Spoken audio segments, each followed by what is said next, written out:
ये टॉपिक आप पहले भी 9th स्टैंडर्ड में पढ़ चुके हो थोड़ा सा, और उसी के बेसिस पे आई रिक्वेस्ट कि आप लोग थोड़े आंसर्स दीजिए, तो उससे एक मुझे भी बेसिक आइडिया आएगा कि आप क्या क्या जान रहे हो, क्या क्या याद आ रहा है, क्या क्या याद नहीं आ रहा है, and so on.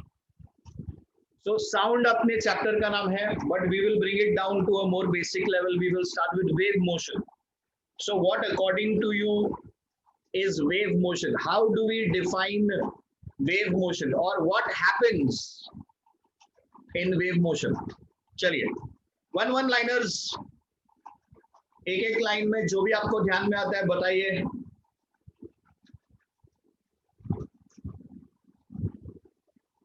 Very good Gauri.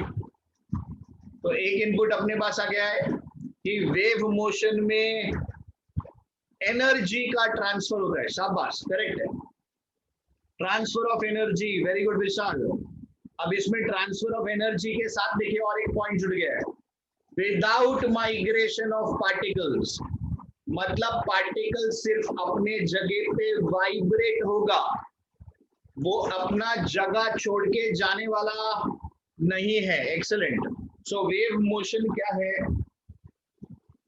It is the process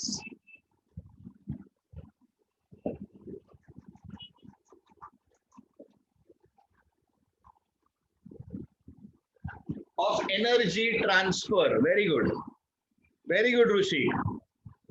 So it's a process of energy transfer. यहाँ पर energy transfer होगा एक जगह से दूसरे जगह, from one point of the medium to another, due to repeated vibratory motion of the particles without their actual migration. So it's a process of energy transfer due to what? Due to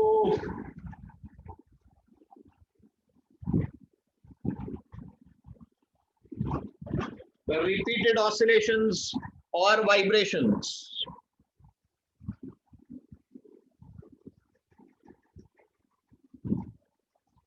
from one point to another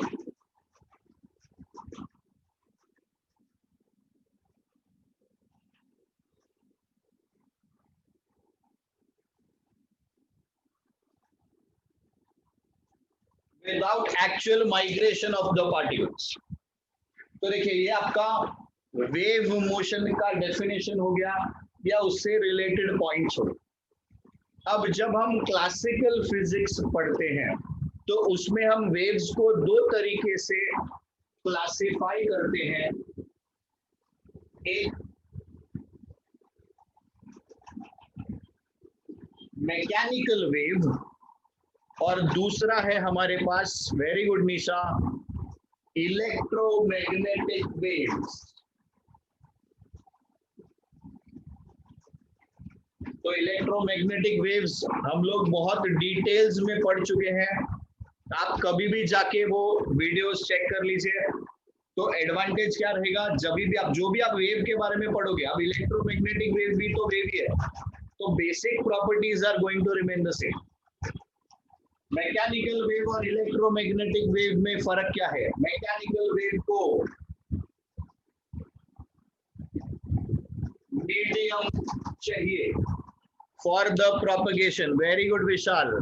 so for the propagation of mechanical waves medium is required. Medium की जरूरत है. जबकि electromagnetic waves को transfer होने के लिए या travel करने के लिए मीडियम की जरूरत नहीं है. तो इधर मीडियम है, उधर मीडियम नहीं है. तो इधर मीडियम नहीं है मतलब they can pass through vacuum. अब इन दोनों के क्लासिफिकेशन में एग्जाम्पल आप दे सकते हो. इधर साउंड वेव्स का, तो साउंड वेव्स को मीडियम चाहिए. और इलेक्ट्रोमैग्नेटिक वेव्स में आप एग्जांपल दे सकते हो लाइट वेव्स। तो जो सनलाइट हम तक पहुंचता है, it is an example of electromagnetic wave, क्योंकि वो सन से आता है जो कि इतने डिस्टेंस पे है जहां पर, यस संस्कृति करेक्ट, जहां पर मीडियम नहीं है। आपका एटमॉस्फेयर तो 400 किलोमीटर तक है, उसके आगे कुछ नहीं है, तो वो वैक्यूम से भी ट्रैवल करके आता है। तो ये दोनों हो गए आपके examples, sound waves, light waves. अब जो मीडियम मेरे पास है, क्योंकि हम साउंड पढ़ रहे हैं, तो साउंड जब आप पढ़ते हो मैकेनिकल वेव्स, मैकेनिकल वेव्स के ट्रांसफर के लिए मीडियम चाहिए। तो इस मीडियम में क्या क्या प्रॉपर्टीज होना चाहिए? 3 प्रॉपर्टीज होना चाहिए। प्रॉपर्टी नंबर 1,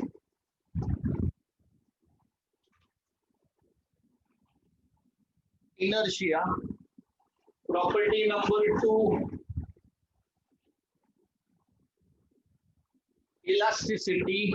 Property number 3,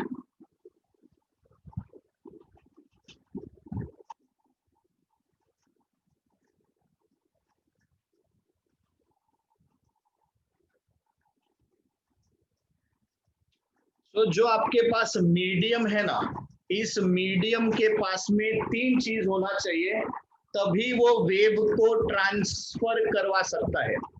पहला प्रॉपर्टी है उसके पास इनर्शिया होना चाहिए, दूसरा उसके पास इलास्टिसिटी होना चाहिए, तीसरा उसके पास minimum opposition to the wave होना चाहिए, that is minimum frictional resistance होना चाहिए। So let's try and understand कि ये तीनों चीज का क्या मतलब है। So let's come to inertia. Do you recollect what is inertia? Newton का first law, also known as the law of inertia.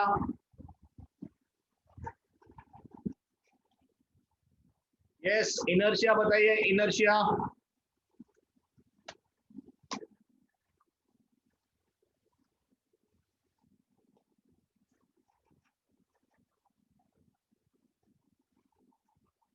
चलिए, हमारे पास में विशाल जी का आंसर आया है, भारती जी का आंसर आया है, संस्कृति का आंसर आया है, तीनों आंसर्स करेक्ट है। So body continues to be, very good Nisha. So body continues to be in a state of rest or of uniform motion unless there is an external force acting on it. तो समझो अपने पास में particle है, ये आपका first particle, ये आपका second particle, फिर इधर third particle, fourth particle and so on. तो जब आपने फर्स्ट पार्टिकल को एनर्जी दिया, तो first particle will do what? It will travel and it will give the energy to the second particle. अब समझिए, सेकेंड पार्टिकल को एनर्जी मिल चुका है, फर्स्ट पार्टिकल ने इसको एनर्जी दे दिया है, पर अगर सेकेंड पार्टिकल बोले कि मैं मूव नहीं होऊंगा, तुम कितना भी एनर्जी दो, मैं नहीं हिलने वाला अपनी जगह से, तो क्या वेव आगे ट्रैवल कर पाएगा? नो। तो वेव को पार्टिकल 1 गया 2 को दिया, पर 2 अगर 3 को नहीं देगा तो अपना वेव मोशन का प्रोसेस रुक जाएगा। इसलिए इनर्शिया होना जरूरी है। See this is for our understanding, हमको समझ में आना चाहिए कि हाँ इनर्शिया, ये तो आप याद कर लोगे तीनों, पर क्यों इनर्शिया चाहिए? इनर्शिया नहीं होगा तो क्या बात हो जाएगी? तो ये बात हो जाएगी कि अपनी वेव आगे ट्रैवल करना छोड़ दे। तो first to second, second to third, third to fourth, fourth to fifth and so on. कोई भी अगर बीच में अड़ गया कि मैं नहीं हिलूंगा, मैं अपनी जगह नहीं छोड़ूंगा, एनर्जी दोगे तो भी नहीं चलूंगा, तो वेव मोशन आगे नहीं हो पाएगा। सो आपका जो मीडियम है उसके पास क्या होना चाहिए, उसके पास इनर्शिया होना चाहिए. So particles of the medium must possess the property of inertia. Second, elasticity. अब इलास्टिसिटी की जरूरत क्या है, देखिए. तो हमने फोर्स अप्लाई किया, बॉडी स्ट्रेच हो गया, हमने फोर्स छोड़ दिया, बॉडी अपनी जगह पे आ गया. अब इसको वेव में अप्लाई कीजिए. तो पहला पार्टिकल गया, दूसरे को एनर्जी दिया. अब एनर्जी देने के बाद वो तुरंत वापस आना चाहिए. वो वापस आता है, इसका क्या प्रूफ है अपने पास? तो ये बहुत सिंपल सा एग्जांपल है. अगर हम बात कर रहे हैं, अभी मैं बोल रहा हूं कुछ, तो the particle here please observe from this and. Particle here moves, ये मूव हुआ, इसने नेक्स्ट पार्टिकल को एनर्जी दिया. अब अगर ये वापस नहीं आता, ये सारे पार्टिकल्स मूव होके चले गए इधर, इनर्शिया की वजह से, इलास्टिसिटी नहीं है, तो वापस इसको पीछे आने के लिए एनर्जी नहीं है, या पीछे आने का टेंडेंसी नहीं है. करेक्ट. तो वैक्यूम क्रिएट हो जाएगा. या रादर आई कैन से, जब मुझे नेक्स्ट वर्ड बोलना है तो ऐसा एक स्टेप आगे जाना होगा, फिर से मैंने कुछ बोला, फिर नेक्स्ट स्टेप बोलना है तो फिर से ऐसा आगे जाना होगा. But that does not happen. हम एक ही जगह से खड़े खड़े घंटों बात कर सकते हैं. That means the particle is going, transferring energy, coming back to its original position, that too in a very very short period of time. तो particles के पास, मीडियम के जो particles है उनके पास में elasticity होना चाहिए, so that after transferring energy they can come back to their original positions. तीसरा, what is minimum frictional resistance? जितना कम opposition होगा उतनी ज्यादा दूर तक वो एनर्जी जा सकेगा. फ्रिक्शनल रेजिस्टेंस ज्यादा होगा तो वेव कम डिस्टेंस तक ट्रैवल कर पाएगा. So particles should offer minimum frictional resistance. So next we move ahead the terms. So can we have the terms please? बोलिए क्या क्या टर्म्स आपको ध्यान में आ रहे हैं जो वेव मोशन से एसोसिएटेड है. Very good Gauri. यस विशाल, करेक्ट. बहुत बढ़िया ऋषि.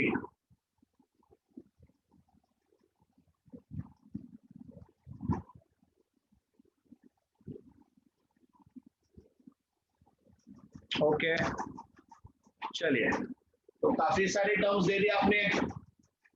So let's begin with the first one.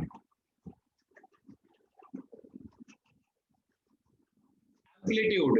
मेरा पहला टर्म है एम्पलीट्यूड.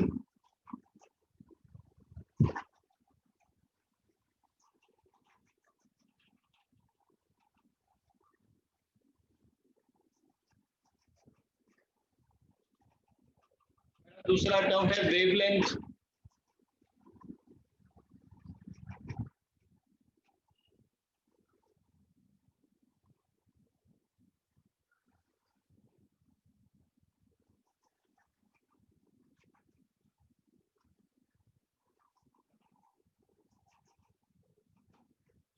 Time period, velocity. तो जो मोस्ट कॉमन टर्म्स थे वो हमने इधर लिखे हैं. Amplitude, so let us begin with amplitude. Amplitude we represent by A, wavelength represented by lambda. frequency is N or mu और सिंपली एफ. तो फ्रीक्वेंसी को हम जनरली तीन तरीके से कर सकते हैं. Time period is given by capital T, velocity small v. Now in some of the books amplitude is taken as small a, but just to avoid confusion, क्योंकि हमको बचपन से स्मॉल ए एक्सेलरेशन याद है. तो let us not confuse acceleration with amplitude, क्योंकि ये जो चैप्टर है इसमें एक्सेलरेशन भी आएगा अपने को, तो it is better that we stick with the terms कि अपन को कंफ्यूजन ना हो। तो प्लीज रिमेंबर एम्पलीट्यूड अपने लिए कैपिटल ए और अपने लिए एक्सेलरेशन हमेशा स्मॉल ए रहेगा।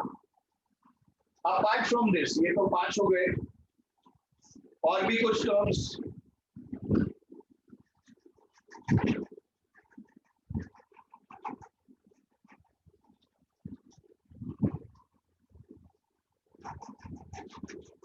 So there is something known as double periodicity. Very good, Gauri. Shabash, Gauri. Shabash.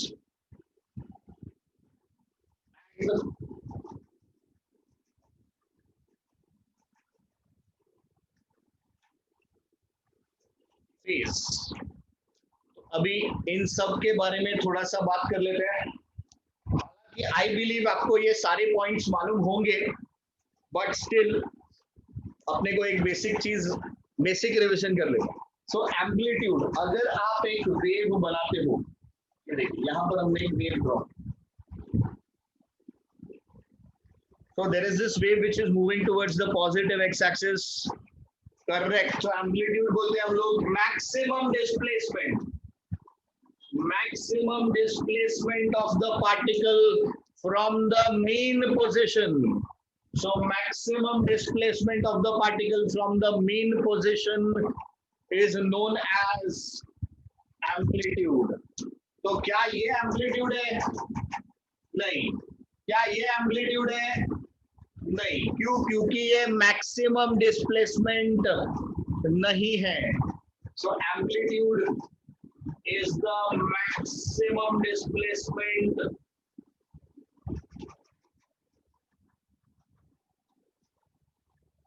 From the mean position, और you can say the equilibrium position. तो ये हो गया इसका डेफिनेशन।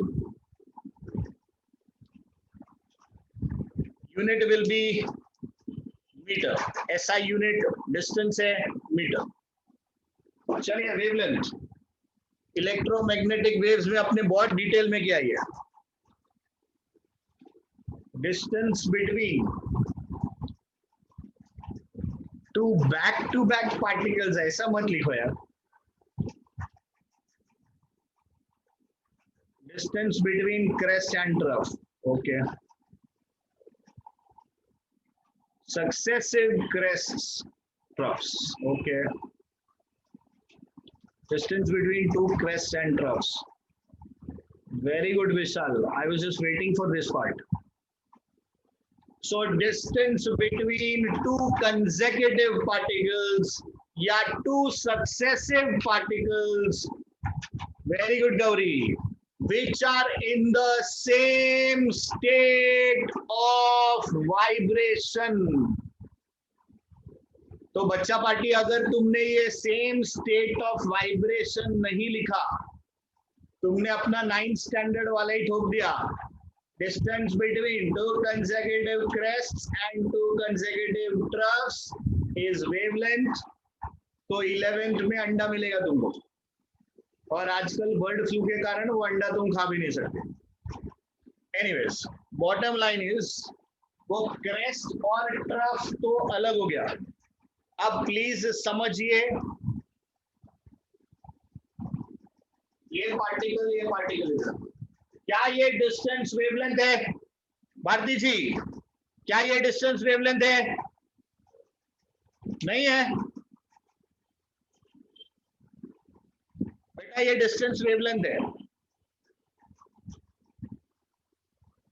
ध्यान से देखो, ये डिस्टेंस वेवलेंथ है, ये डिस्टेंस वेवलेंथ है।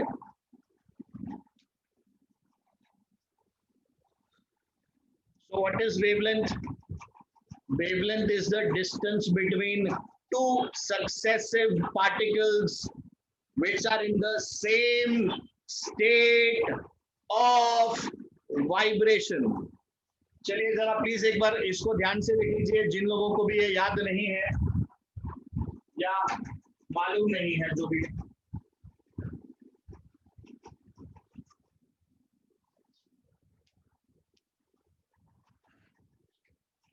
अगर हम ये दोनों पॉइंट सिलेक्ट करते हैं, now the question is let's prove. क्या कोई बोले भाई प्रूव करके बताओ कि ये वेवलेंथ है? कैसे बोल सकते हो कि ये वेवलेंथ है? देखिए अभी तक आपने क्रेस्ट और ट्रफ तो पढ़ा है, चलो क्रेस्ट टू क्रेस्ट ये वेवलेंथ है, चलो डिस्टेंस मेजर कर दे। नाउ काउंट 1 2 3 4, तो ऐसा 4 पार्ट्स हो गया। अब गिनो जो हमने लिया इसको यहां से लेके यहां तक 1 2 3 4, सेम 4 पार्ट्स ही तो है, तो डिस्टेंस तो सेम है, तो ये भी तो वेवलेंथ ही हुआ। चलो ये तो ऐसा था जो मैं गिन सकता था, बट अगर मैं ऐसा कुछ ले लूं ये यहां से लेके यहां तक, ये भी वेवलेंथ है। अगर हम लेते हैं यहां से लेके यहां तक, ये भी वेवलेंथ है।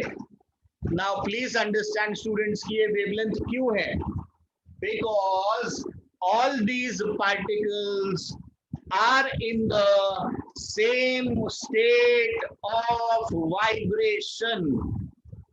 So ये लोग same state of vibration में हैं, इसीलिए ये लोग वेवलेंथ, इन सब का डिस्टेंस कितना है? इन सब का डिस्टेंस वेवलेंथ।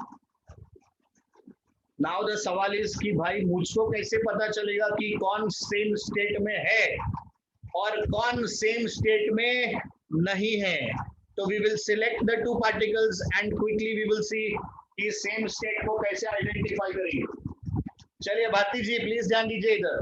आप लोगों को ये सिखाया गया था स्कूल में, distance between two consecutive crest और the distance between the two consecutive troughs is wavelength, बराबर है? ओके, अब देखो क्यों वो दोनों वेवलेंथ है। यहाँ पे से particle you are at this point crest, ये नीचे जाने वाला है कि ऊपर जाने वाला है? इसके आगे का वेव नीचे जाने वाला है कि ऊपर जाने वाला है? नीचे जाएगा, तो ये नीचे जा रहा है,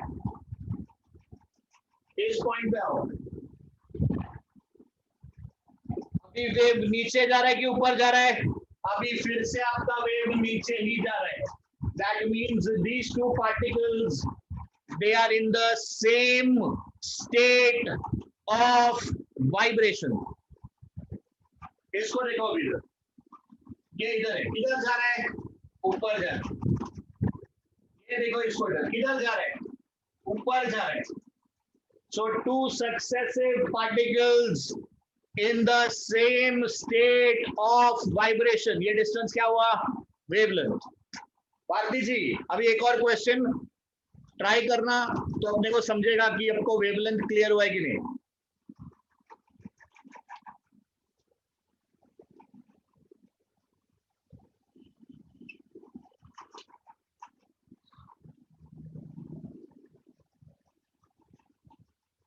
क्या ये डिस्टेंस वेवलेंथ है?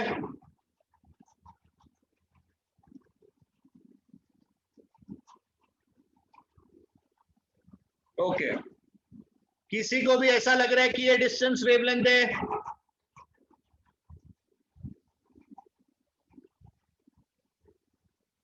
फाइन, तो अभी तक वेरी गुड एक्सीलेंट। तो यहाँ पर आपका पार्टिकल जा रहा है नीचे, इधर आपका पार्टिकल जा रहा है ऊपर, so they are not in the same state of vibration. So or even though they are successive particles, they are consecutive particles along the same straight line, but इनका फेज मैच नहीं होता, इनका state of vibration match नहीं होता, तो ये distance wavelength नहीं। चलिए, तो आई होप वेवलेंथ अभी आपको क्लियर हो गया होगा। Frequency, what is frequency? It is the number of particles या number of vibrations per second, number of particles passing through a given point per second, ये सब आपके फ्रीक्वेंसी में आ जाएगा। फ्रीक्वेंसी का SI unit will B hertz, frequency SI unit hertz. आप other units can be vibrations per second, oscillations per second, waves per second, but the SI unit is hertz. Time period. What is time period? It is the time taken to complete one wave.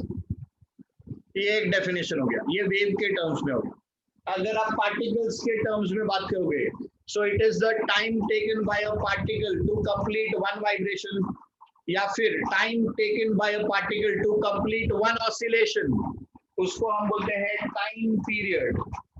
Time period और frequency का relation बताइए। What is the relation between time period and frequency?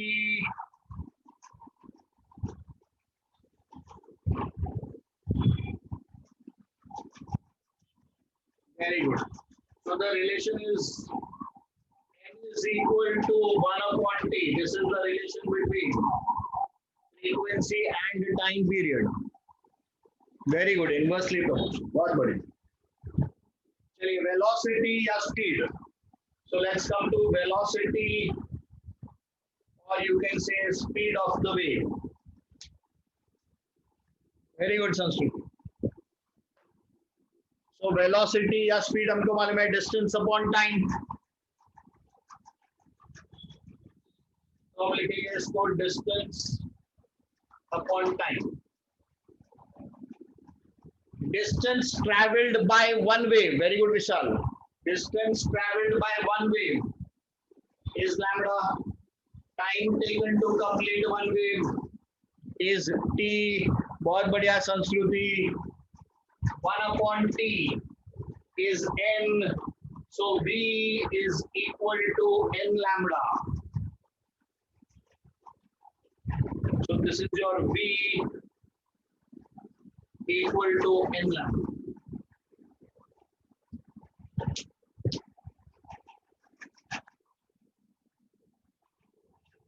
ठीक है, तो ये हो गया आपका वेलोसिटी। ये आ गया आपके पास फॉर्मूला। चलिए now let's come to double periodicity. एक बार फिर से वेव बना देते हैं।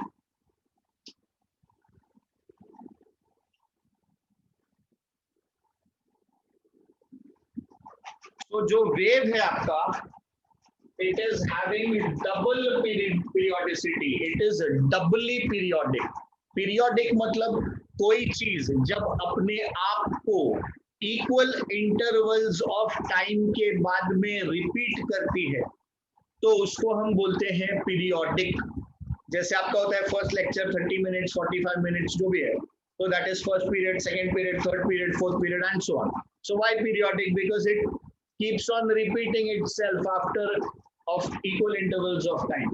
तो यहाँ जो मेरे पास periodicity है, wave motion में दो periodicity. So the wave is periodic in time. That means it repeats itself after equal intervals of time. एक वेव 2 सेकंड का, तो दूसरा वेव भी 2 सेकंड का, तो तीसरा वेव भी 2 सेकंड का, चौथा वेव भी 2 सेकंड का। तो अपने आप को वो रिपीट करता रहता है after equal intervals of time. So it is periodic in time and secondly it is periodic in space. मतलब एक वेव ने जितना जगह लिया दूसरा वेव भी उतना ही जगह लेगा। पहला वेव जितना ऊपर गया दूसरा वेव भी उतना ही ऊपर जाएगा। पहला वेव जितना नीचे गया दूसरा वेव भी उतना ही नीचे जाएगा। Number of particles in each loop will be the same. So the space keeps on repeating wave after wave. That is why we say it is having double periodicity, periodic in time and periodic in space. So students इसका एक pick ले लीजिए, क्योंकि अभी जो 7th phase वाला part है वो हम लोग अलग से करेंगे, उसमें पूरा जगह यूटिलाइज हो जाएगा। So take a pic of this and try to understand phase very very. Okay students, so phase जैसा कि आपने बताया, it is your state of vibration। अब इसको अपन अपने भाषा में समझे तो देखो, आपका वेव तो इधर एक्स एक्सिस पे चल रहा है ना,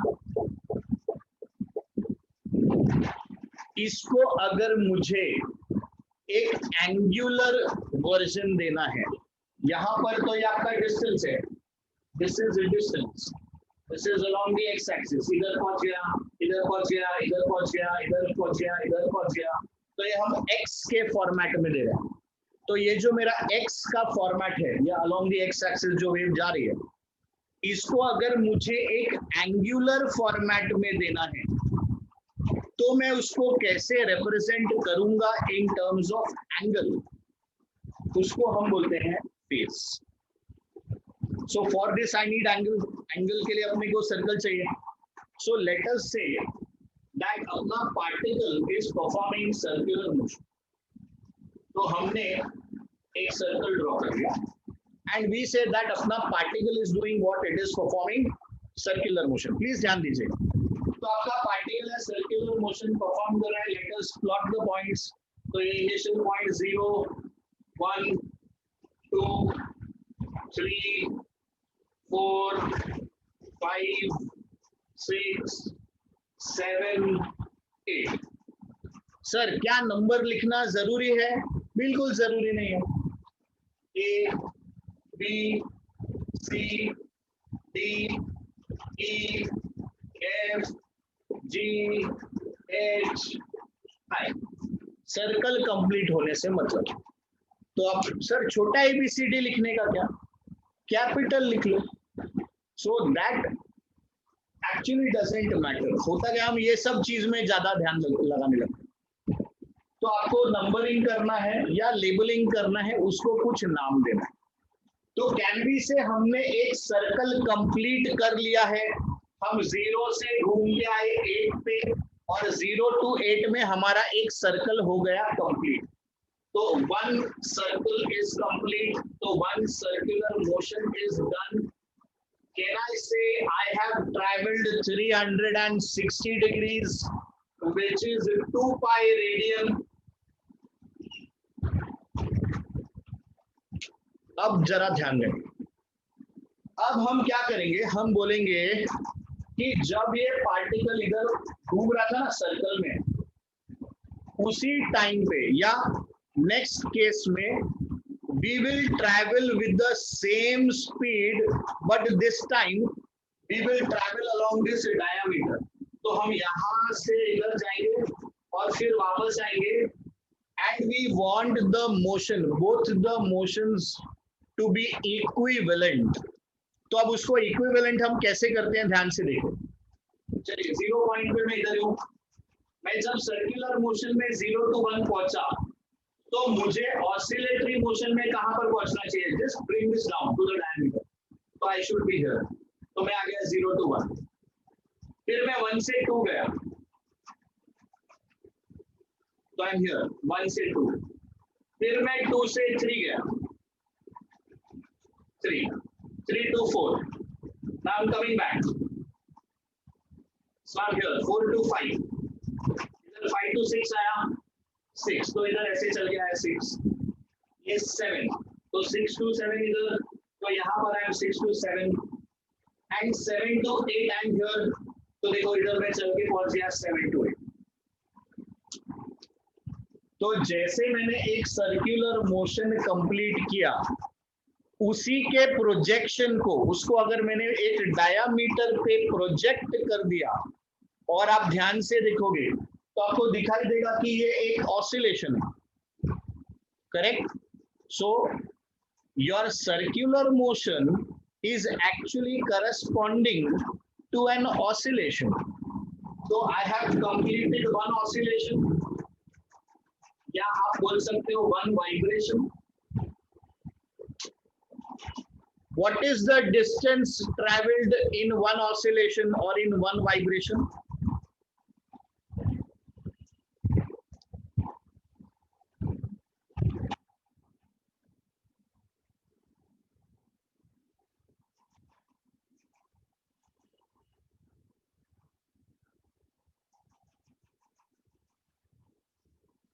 मेरे mathematicians, The distance traveled is lambda. When I say I have completed one oscillation, when I say I have completed one vibration, so can I say I have completed one wave? And what is the distance traveled by one wave? Distance traveled by one wave is lambda. That means, चलिए ध्यान दीजिए please, अब इसको फटाफट खत्म करना है. That means your lambda corresponds to 2 pi. So this is your distance and this is your angle. So when you complete a distance of lambda, the angle that you have completed is 2 pi. So lambda corresponds to 2 pi. Now if I know this for the complete circle, so can I calculate for the bits and pieces? Yes, this is apna unitary method. In your 4th standard or 5th standard mathematics, we have done this, right? Ki, 1 kg apples, yeah, 5 kg apples cost rupees 400. So what is the cost of 3 kg apples? तो पहले अपन 1 kg find out करते हैं, बाद में 3 से multiply कर देते हैं. So similarly, your complete circle, your complete oscillation corresponds to lambda. So how much will your x correspond to, and we represent it by that 5. So x corresponds to 5. x 5 मतलब क्या हुआ? देखो, ये पूरा lambda है, तो ये कितना हुआ, ये कितना हुआ, ये कितना हुआ, ये मेरा अलग अलग x का वैल्यू है. इसको मैं एंगुलर फॉर्म में दे सकता हूँ. तो lambda corresponds to 2 pi, x corresponds to कितना, तो how much is कितना equal to, how are we going to calculate कितना? So therefore कितना is equal to 2 pi x upon lambda. Cross multiply कर दोगे ना आप, पाई चाहिए इधर गया, x इधर, लैम्बडा नीचे.